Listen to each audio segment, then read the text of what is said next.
Hi, my name's Scott, and my last name is Poff. And I'm 10 years old.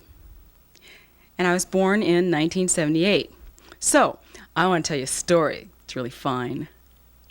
I want to tell you about my experiences in football.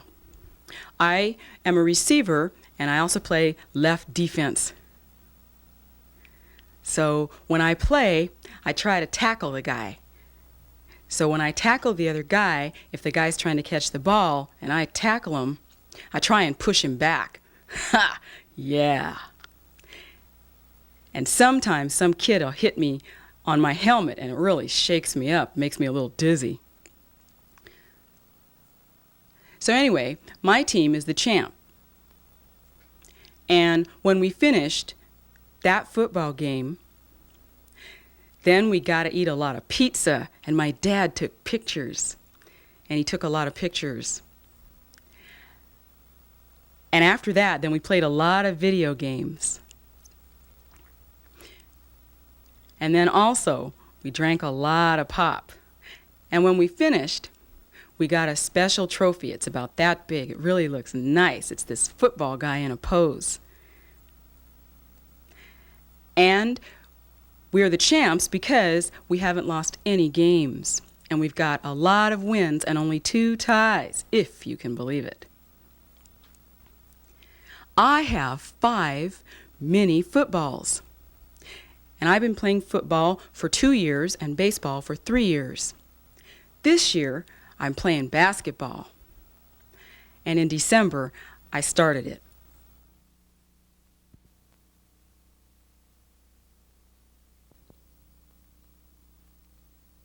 Hi, my name is Scott. My last name is Poff. And I'm 10 years old. I was born in 1978, and now I'm going to get to tell you a story. I'm going to tell you about my involvement with football. I can catch the ball and I play left defense. And I really try hard so that I block the other guys. When they catch the ball, I try to push them all the way back. It gets pretty rough out there, and we're pretty tough. And one kid banged me on the head, and boy, I felt really dizzy after that. My team won the championship. And when we were finished with the football games, we'd get to eat lots of pizza. And my dad would take lots of pictures of us. And when he was done taking pictures, we got to play lots of video games. Then we'd drink all kinds of soda. And when we were finished, we got a special trophy. It was about maybe a foot long, and it was this football player posed just like that. We got the championships because we didn't have any losses. We won a lot of games, and we had 2 ties. I couldn't believe it. And I had 5 mini footballs. And I played football for 2 years, and for 3 years I played baseball. And this year I played basketball. And in December I started that.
I want to tell you about Jack and about the seeds that he planted.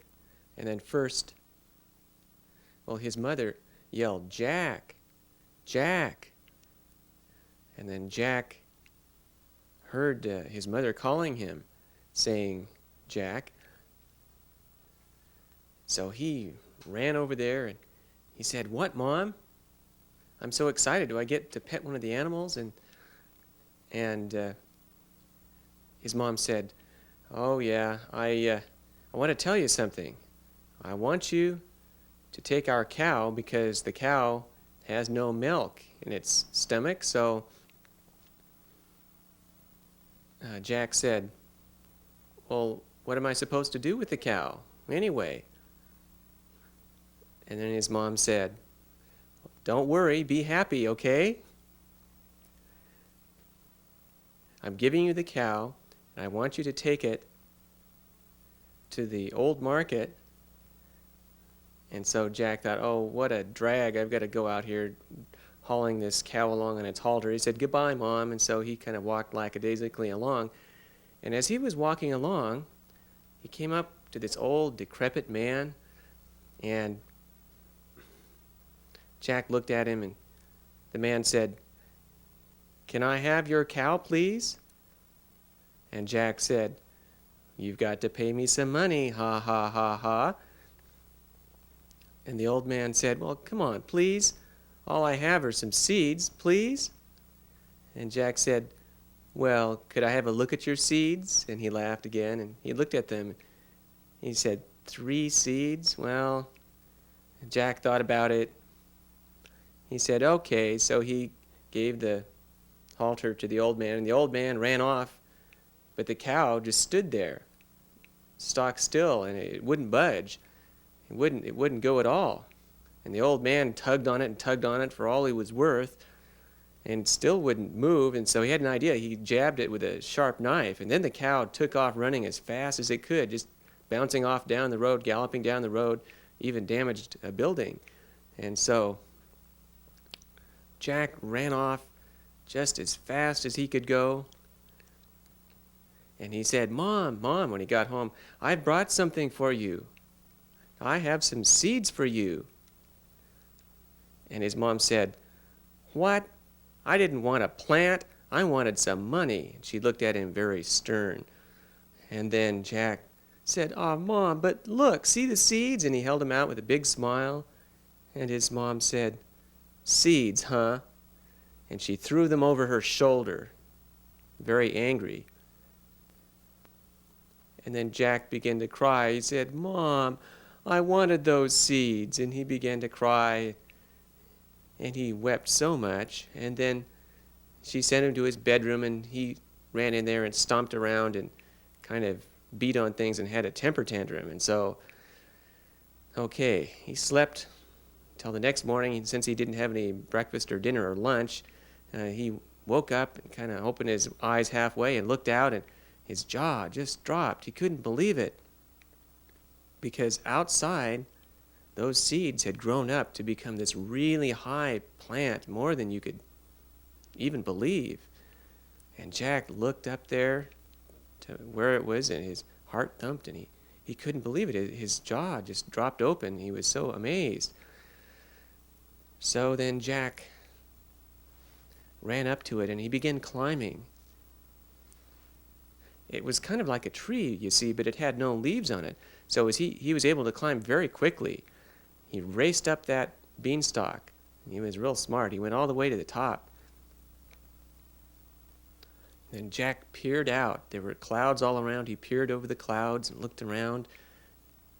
And there, to his amazement, there was this great big giant's house with giant windows and a giant door. And Jack was looking at this with great interest. It was this big, shiny giant's house. And Jack was so small in comparison to the house that he felt so small. He felt kind of like a little grasshopper. And then, so Jack kind of crept up, and he knocked on the door of the giant's house. And this man came up, had a baby in one arm, and opened the door and looked around, didn't see anybody, so he slammed the door, and he slammed it so hard that it made the whole place shake. And Jack thought for a minute, and then he saw that there was a little hole, like where a mouse had gone in. So he squeezed through the hole and got into the inside of the house. And the giant didn't know that he was there. He was just sort of trudging along. Jack saw him and ran off and hid in this little corner in the room. And then he looked over and he thought, wow, that's neato. He saw this really nifty little hen, and it would lay golden eggs, and he thought, wow, that's really neat. So he waited for a minute, and then when the giant was kind of tired and yawning, and the noise of his yawn shook everything in the house and made the dishes rattle and everything, and so he kind of yawned again, and then kind of trudged over, and as he walked, the giant shook the whole floor. The whole floor bounced, and then he settled down on this couch, and when Jack saw that, he raced over and grabbed the hen that laid the golden eggs. He grabbed it, and it started screaming and clucking, and the giant stirred, kind of shook his head and covered his face. And then there was a beanbag pillow, and he pulled that over his head so that he couldn't hear. So Jack raced down the beanstalk. He whipped down that thing, spiraling all the way down around it. It was really high. I tell you, it was more than 70 feet. It was quite a ways down, carrying this golden hen. And he ran down there, and then he got to the bottom, and he said, Mom, I've got this hen that lays golden eggs.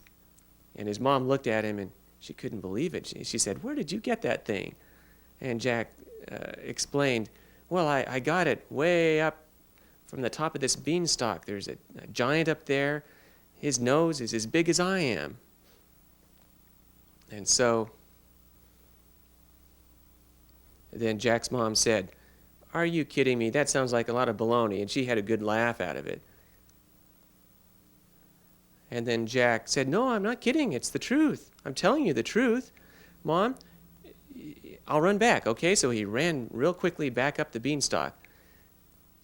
He went about, 90 miles an hour, climbed right up that beanstalk, and his heart was just going thumpity, thumpity, thump, thump, thump by the time he got to the top. And then he stopped, and he crept back to the house. And now he was even more nervous than before. And when he got up to the door, he saw that there was no hole there anymore. And then he noticed that the door was not set right against the threshold, so there was a space that he kind of squeezed underneath there. And then he saw lots of gold, and he saw, Jack also saw a harp that could sing beautiful music. And it was crying out and making all these sounds, all this music, and Jack got it. And then so the giant kind of walked over, and every step he took, it made the floor shake.